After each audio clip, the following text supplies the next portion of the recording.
What if the whole idea of chasing happiness is the reason so many people feel exhausted? We've been taught this early on. Do what makes you happy. Follow your happiness. If it doesn't make you happy, walk away. But look around. People have more options today than ever and less peace, more freedom than ever and more anxiety. So maybe happiness isn't broken. Maybe we're just asking it to do a job that it was never meant to do.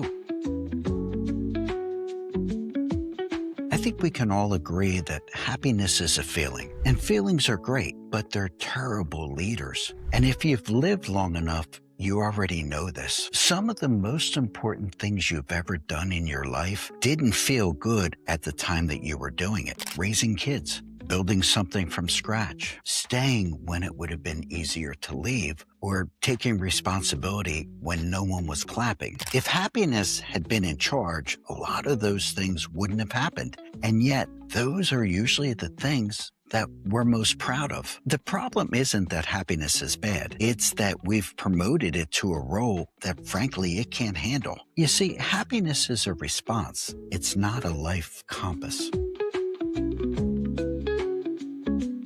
A lot of people, they're just misaligned. Their lives look fine from the outside, but something doesn't sit right inside them. And instead of listening to that feeling, we try to drown it out. We stay busy. We scroll. We distract. We look for that instant gratification, that quick relief. But that discomfort isn't the enemy. It's usually your life tapping you on the shoulder and saying, this isn't matching who you're becoming. And that's uncomfortable because alignment requires adjustment. It asks you to slow down, to be honest, to outgrow certain versions of yourself. And growth rarely ever feels fun in that moment.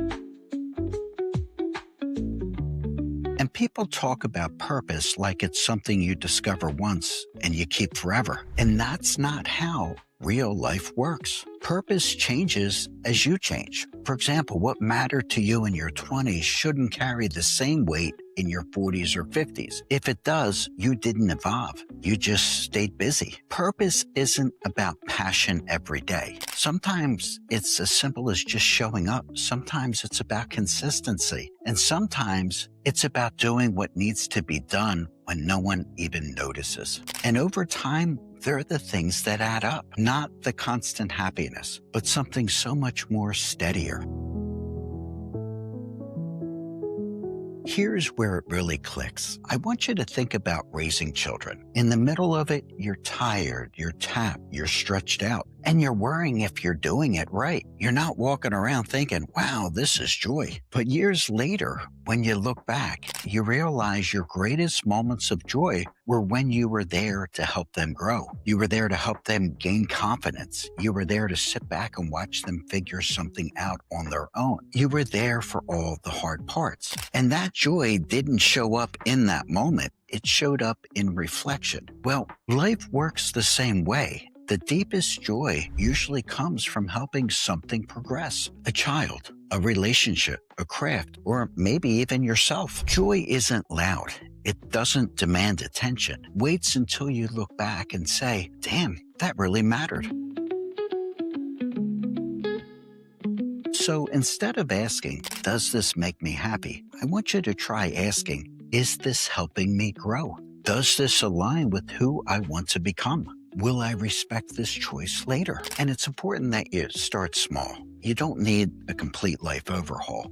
You just need direction. So commit to something meaningful.